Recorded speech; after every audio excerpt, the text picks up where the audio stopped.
माना कि हम किसी के किस्मत को नहीं बदल सकते, माना कि हम किसी के किस्मत को नहीं बदल सकते, मगर हमें मालूम हो तो हम उसे सही रास्ता बताकर उसकी दशा और दिशा दोनों बदल सकते हैं। हेलो फ्रेंड, मैं एम.के. जायसवाल अपने YouTube channel Jaiswal study centre में आप सबका दिल से स्वागत करता हूं।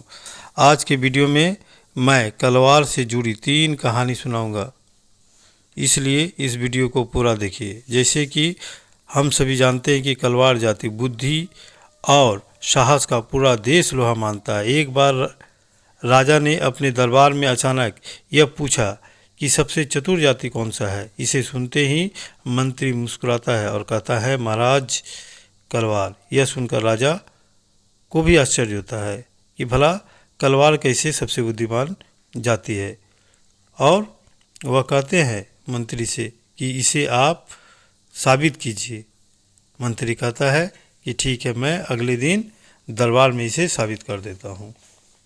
अगले दिन दरबार लगता है और नियम के हिसाब से एक कलवार को लाया जाता है। वह कलवार पेशे से एक व्यापारी था।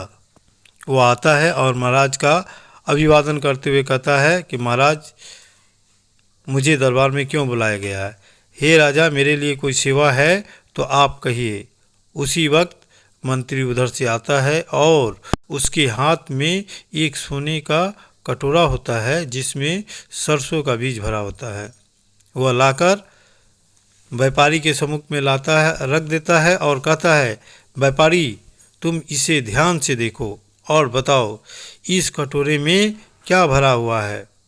व्यापारी उसे ध्यान से देखता है और मन में यह सोचता है कि यह तो सरसों है और इसे बच्चा बच्चा जानता है कि यह सरसों का बीज है।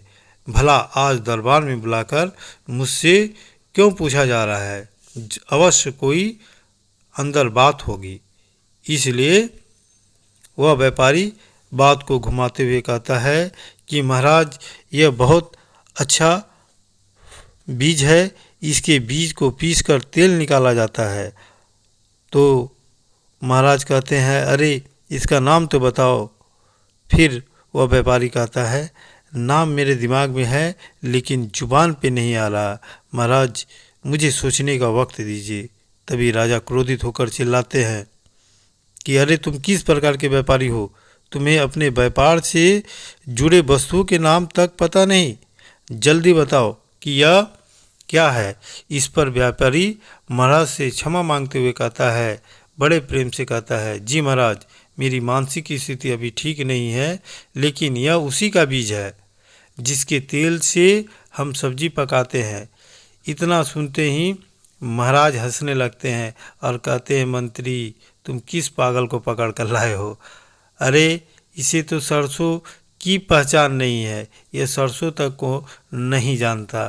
तभी व्यापारी चिल्लाता है और कहता है, हाँ महाराज, जी महाराज, आपने ठीक कहा, ठीक कहा, यह सरसों का ही बीज है। आपने बिल्कुल सही कहा। राजा चिल्लाते हुए कहते हैं, इस मूर्ख को जल्दी दरबार से बाहर निकाल दिया जाए। और व्यापारी जब महल से बाहर निकलता है तो मानो उसके जान में जान आई हो।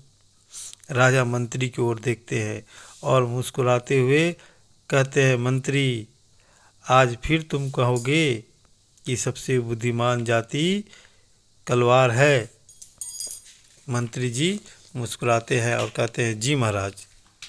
तो बोले कि आप यह बात कैसे कहोगे?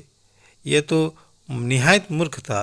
तब मंत्री ने कहा, जो बात हम सब उसके मुख से सुनना चाहते थे महाराज, उस बात को उसने आपके मुख से बड़ी चतुराई से कहला दिया। अब आप ही बताइए महाराज, सबसे चतुर जाति कौन है? तो यह था आज का वीडियो। अगर वीडियो आपको अच्छा लगे तो लाइक, शेयर और मेरे चैनल को सब्सक्राइब अवश्य कीजिए। तब तक के लिए नमस्कार, जय हिंद, जय भारत।